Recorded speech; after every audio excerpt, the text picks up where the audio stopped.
Okay, what's up, guys? Thank you so much for all the enthusiasm, commenting, liking, and subscribing to our channel. We're so over the moon with the fact that we've got 200 subscribers within 4 days. That's insane. So please do carry on sharing this content with your friends and family.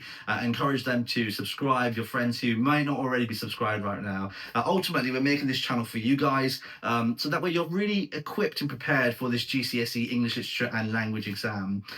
Today, we're just going to have a quick chat about the poetry anthology. We looked at nature poems, 2 nature poems, just 2 out of many that are in the anthology. I looked at Death of a Naturalist, and you, Mrs. Singh, you looked at To Autumn. And we're just going to talk about some similarities and comparisons. So, what is a comparison for when we're talking about a comparison essay? What is a comparison essay?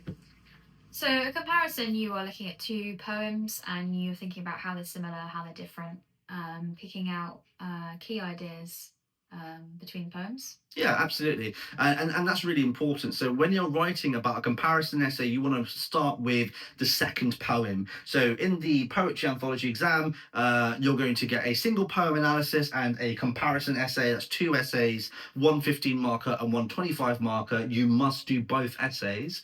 And when you do the comparison, you want to lead with that second poem. So you can show the examiner you've clearly revised and prepared and can make meaningful comparisons to the first poem that you've already got access to.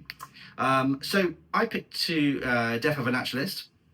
And I thought it was really interesting. Some key quotes for me that I found really fascinating was dragonflies and butterflies and jam potfuls and, Miss Walls when he's talking about his teacher and how he's so fascinated with nature.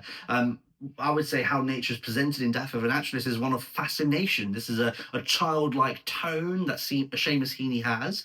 And I mean, how would you say the beginning of To Autumn is? Yeah, so similarly in the beginning of To Autumn, you see that inspiration about nature and the way that autumn is providing for people. There's an abundance. It talks about overbrimmed, ripe, plump. So similar in that sense at the beginning. Yeah, so both poets are clearly awe-inspired by nature, and you can weave in the context. You might mention how Seamus Heaney was, he lived on a farm, and that's really relevant to his childhood. And you might mention Keats is a romantic poet. Romantic poets were saw very much powerful.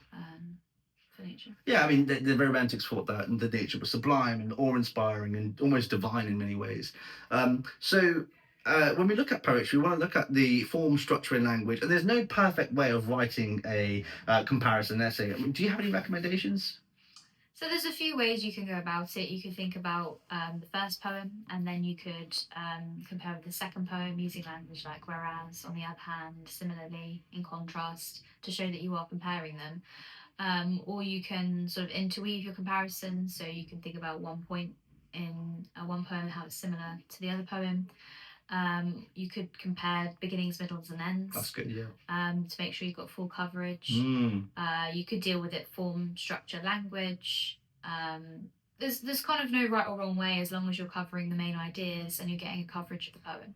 Thank you so much. And another question we had was, how many quotes should I remember for each poem? And let's just say I'm revising nature. Obviously, you should be revising all the themes and all the poems. But how many quotes should I remember for these 2 poems, for example? Again, a difficult question. How long is a piece of string? You can remember as many as you can remember, but the key thing is to remember quotes that are useful. So ones that you can say a lot about a little. You don't have to remember long quotes. A single word could count as a quote. I'd say to get coverage, you're probably going to need at least 3 quotes as an absolute minimum. Beginning, middle, and end. Ideally, probably more like 6. 2 from the middle, 2 from the beginning, 2 from the end. Yeah, that'd be really good. And you want to make meaningful comparisons. So, for example, in Seamus Heaney's poem, the second stanza, you notice that awful nature dies, hence the title Death of a Naturalist, and he's no longer fascinated with nature, but actually terrified. And what was the quote? He ran away. I sickened, turned, and ran. I sickened, I turned, and I ran. And these frogs are cocked like a weapon, and they are angry, the adjective there, and they croak, and they farted. It repulses the speaker. And we can argue that the similar ending in To Autumn, as nature dies in that cyclical style, and the gnats are mourning. So it's about finding quotes that you find interesting, and that you can weave and make meaningful comparisons to.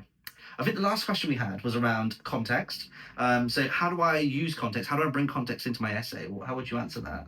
So you want to try and bring in context within your analysis. So when you are looking at quotation and exploring the key ideas that the poet is creating in relation to that theme, so say the abundance or the awe of nature, then you would bring in the context there, like we just mentioned. Yeah. But you don't want to sort of just tag it on the end. It has to be integrated where Yeah. possible. Yeah, absolutely. Well, I hope that helps. Thank you so much for watching, guys. Make sure you comment, like, and subscribe. Share this video with your friends who haven't yet subscribed to our channel. And we just hope it makes a lot of help for you. And, you know, we hope it actually helps you during this Easter revision time. Do leave us some comments if you have some stuff that you'd like for us to cover. We'd happily look into that for you. We're going to probably move away from poetry for a little while. We might look at Romeo and Juliet for you next, as the first exam will be on the poetry anthology and Romeo and Juliet. Thank you so much, guys. Take care. Bye-bye.